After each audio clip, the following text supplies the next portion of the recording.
Hello children. So now we will start with the IUPAC of the coordination compound. Uh, we will go through the rules with the help of example. So it will be more helpful for you. Okay. So the first example is K4FeCN6. So the rule for the IUPAC is that first we have to write the name for the cation. Cation means which comes before the coordination entity, that is K. Okay. Then coordination number, that is 6, then ligand, that is CN, then center metal atom, that is iron. Please remember, for Fe the name is iron, but as a name that we will use here, that will be ferrite or ferric. Okay, now then oxidation state, that we have to count for the center metal atom, then the name of anion. Please remember, here anion is not present, so the name will not come. So here we will start. So the name for this compound is potassium, that is cation. Then coordination number, that is hexa. For 6 we will write hexa. Then the name of ligand, that is cyano, or we can also write cyanido. Okay. Then ferrate. Children, actually when the cation is present in any coordination compound, then 8 ATE is used after the name of center metal atom.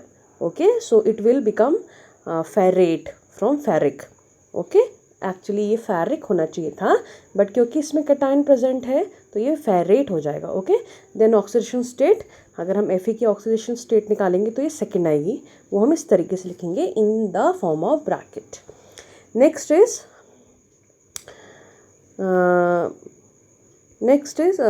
NiCO whole 4. Please remember children, as a ligand CO, O capital है, इसका नाम carbonyl होता है. Okay. सो अभी cation तो है नहीं, तो कोऑर्डिनेशन नंबर से स्टार्ट करेंगे. For 4 we will write tetra, then tetra carbonyl nickel. Okay, nickel. ये यहाँ पे निकिलेट 8 ATE यहाँ पे नहीं आएगा. क्यों?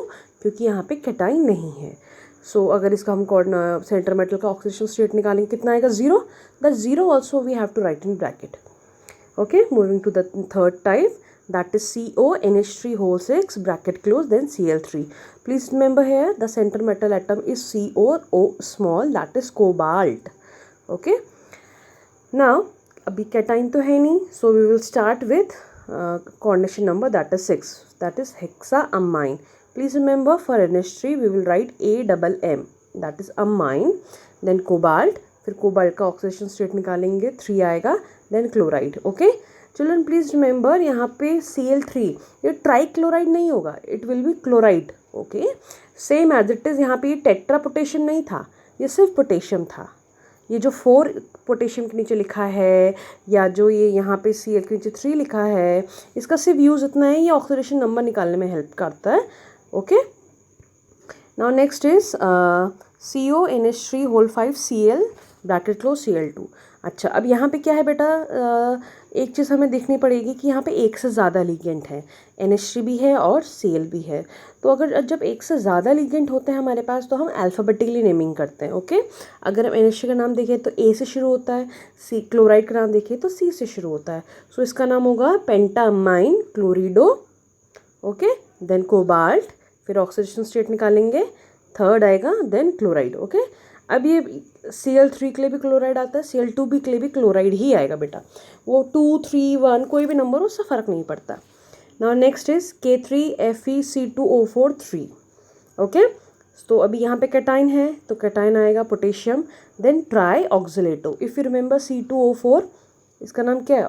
ऑक्सिलेटो, जिसका शॉर्ट फॉर्म OX भी होता है, अगर आपको टेबल याद हो तो. Then ferrate. अभी फिर से देखिए 8 आ गया ना, क्यों? क्योंकि कैटाइन प्रेजेंट है. Then third, it's oxidation state. Moving to the next. Children, actually I have covered all the types of examples so that you can solve all the IUPAC from your NCERT. Okay. Now 6th example is NiCl whole 4 2 negative. अभी देखिए यहाँ पे नया क्या है, that is 2 negative. अच्छा, एक से ध्यान देने वाली बात है कि बेटा यहाँ पे 2 नेगेटिव कब आया होगा, जहाँ यहाँ पे क्या कोई कैटाइन रहा होगा. ओके. क्योंकि अगर वो कैटाइन हटेगा तभी तो उस पूरे कंपाउंड को कैसा नेगेटिव चार्ज दे के जाएगा. अगर कहीं से कोई कैटाइन गया तो यानी उसको काउंटर बैलेंस कौन करेगा? नेगेटिव करेगा. ओके. दैट मीन्स तो यानी अगर किसी भी कंपाउंड के बाहर से अगर 2 नेगेटिव चार्ज जुड़ा है या कोई भी नेगेटिव चार्ज जुड़ा है, यानी उसका मतलब पहले वहाँ कैटाइन रहा होगा। अगर वहाँ पे कैटाइन रहा होगा यानी सेंटर मेटल एटम के नेम के बाद क्या आएगा, 8। ओके, सो इसका नाम शुरू करते हैं, दैट विल बी टेट्राक्लोरिडो। अब ये निकिल की जगह क्या हो जाएगा, निकिलेट सेकेंड। अच्छा, प्लीज़ रिमेंबर, अगर कोऑर्डिनेशन एंटिटी के बाहर से 2 नेगेटिव है तो लास्ट में टर्म क्या जुड़ जाएगा, आयन। ठीक, अच्छा, ये आयन जो टर्म है that is optional, it is up to you, आप लिखें ना लिखें, that will be same thing, इसके मार्क्स नहीं कटते हैं। अच्छा, now next is note, very important, that is for chelating ligands. यानी अगर आपको याद हो, चिलेटिंग लिगेंड्स हमने डिस्कस करे थे, ऐसे लिगेंड्स जो कि वेब लाइक स्ट्रक्चर बनाते हैं, क्लॉ टाइप बनाते हैं। फॉर एग्जांपल हमने देखा था EN इथाइलिन डायामाइन या EDTA इथाइलिन डायामाइन टेट्राएसीटेट। ओके, इनके लिए क्या होता है, अगर ये 2 हैं कोऑर्डिनेशन नंबर या इनका 3 कोऑर्डिनेशन नंबर है या 4 है, तो जनरली हम क्या लिखते हैं, 2 के लिए लिखते हैं डाई, 3 के लिए लिखते हैं ट्राई, 4 के लिए लिखते हैं टेट्रा। पर ऐसे केसेस में ये नहीं आते। क्या आता है इसकी जगह, 2 के लिए आएगा बिस, 3 के लिए आएगा ट्रिस और 4 के लिए आएगा टेट्राकिस। ओके, सो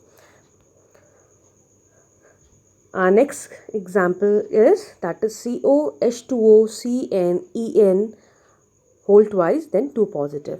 अब सबसे पहले एक से ज़्यादा लिगेंड है, 3 टाइप के हैं, तो हम अल्फ़ाबेटिकली चेक करेंगे। तो सबसे पहले अगर हम देखेंगे तो क्या आएगा, वाटर का जो नाम है एक्वा, वो A से शुरू होता है। ओके, तो first we will write aqua, then cyano. Children please remember, cyano की जगह साइनाइडो भी लिख सकते हैं। इन NCERT आई थिंक साइनाइडो ही लिखा हुआ है। देन अब देखिए EN का क्या लिखा है, 2, तो यहाँ पे डाई नहीं होगा, ये क्या होगा, बिस। फिर ब्रैकेट के अंदर इसका नाम लिखेंगे, क्यों, क्योंकि ये एक चिलेटिंग लिगेंड है। चिलेटिंग लिगेंड का नाम चिल्ड्रन हमेशा ब्रैकेट के अंदर ही लिखा जाता है। तो it will be bis ethylene diamine, then cobalt third. Okay, please remember यहाँ पे 8 नहीं आया, क्यों, क्योंकि इसके बाहर से चार्ज कैसा है, 2 पॉजिटिव। बट अगर 2 नेगेटिव या कोई नेगेटिव रहा होता तो 8 आता। ओके, अच्छा, एक चीज़ और ध्यान दीजिए, कभी कभी आपको NCERT में इस इथाइलिन डायमाइन की जगह इसका IUPAC नेम भी लिखा हुआ मिल जाएगा। इसका IUPAC नेम होता है EN का ethane 1,2 diamine. So both are correct. Okay, now moving to the next,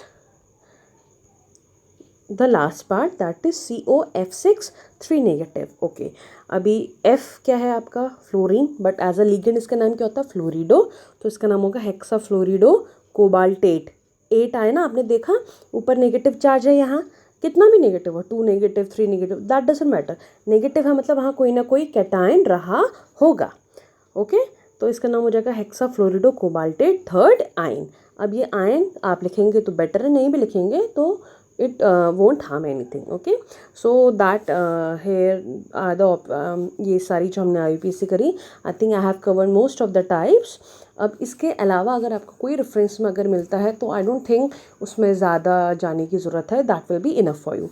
Now what you have to do, you have to solve all the in text and text IUPACs. आपको जो भी नज़र आती है आप उन्हें पूरा सॉल्व करिए, and if there is any query or any questions you have to ask, please write in the comment box. Thank you.